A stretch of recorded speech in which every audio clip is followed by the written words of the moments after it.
What is going on, YouTube? Here we go again. Welcome back, everybody, to another episode of 2x2 Growing. I hope you're all having a really awesome day today. Before I get into this, please don't get hustled. Please do not fall for any of those scams down there in the comment section. Here we go. We are kicking off a brand new series today called the Deep Dive series, where we're going to take a deep dive into some growing topics and try to share as much information on those topics as possible. So the very first episode, as you probably seen in the intro screen, is what pot size should you be using? On a little bit of a side note right off the bat, I will be doing a series to do with different pots in a couple of weeks. It will be starting, and that's going to be a series where I put a 1 gallon plant into 4 different pots, all clones that look the exact same, and I'm going to be doing a 3 gallon versus a 5 gallon versus a 7 gallon versus a 9 gallon. There is a bunch of different factors that go into this decision, and that is your strain, how big you want your plants to be growing, your growing medium, your pruning methods, your grow space that you have to grow in. You can always grow really big plants in small pots, but you will have to keep up a very good watering regimen and not let it droop whatsoever. But if you're doing that, remember, you are going to be reducing cost right off the bat with some supplies, but that will be increasing a lot of stress on your plants. So you really want to find the appropriate pot for the appropriate situation. So start off at square one. If you really want a big plant, like a 6-foot tall plant, you're not going to be growing it inside of a 1 gallon pot for your best results. You would use something along the lines of a 7 to 9 gallon pot for a big 6-foot plant like that.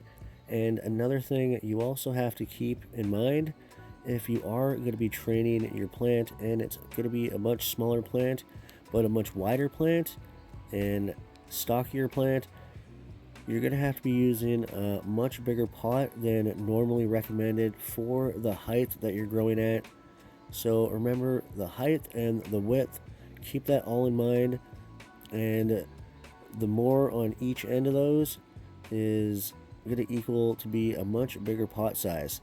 There is a simple chart for normal sized plants to follow, and I'll throw that up there on the screen for you.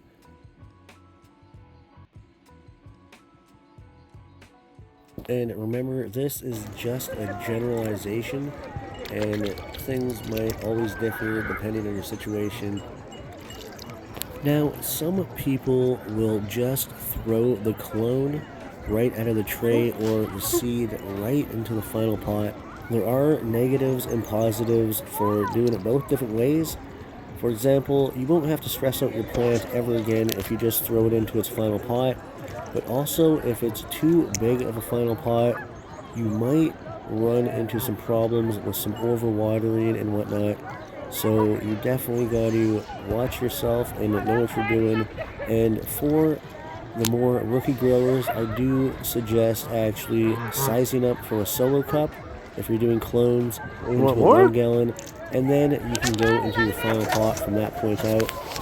And if you're doing seeds, I would always recommend you start off in a solo cup or a smaller cup of some sort. Really build up a nice stable root ball.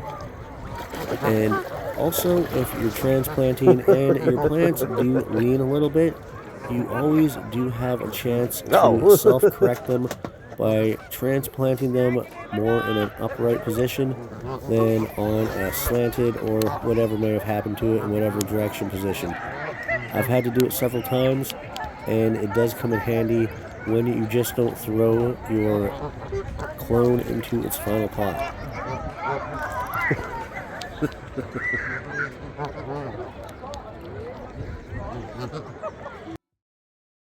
I'm going to be wrapping this episode up right about now, so if you have any questions, please go down there in the comment section and ask away. Smash that like button. Take her easy, everyone. I will see you next time.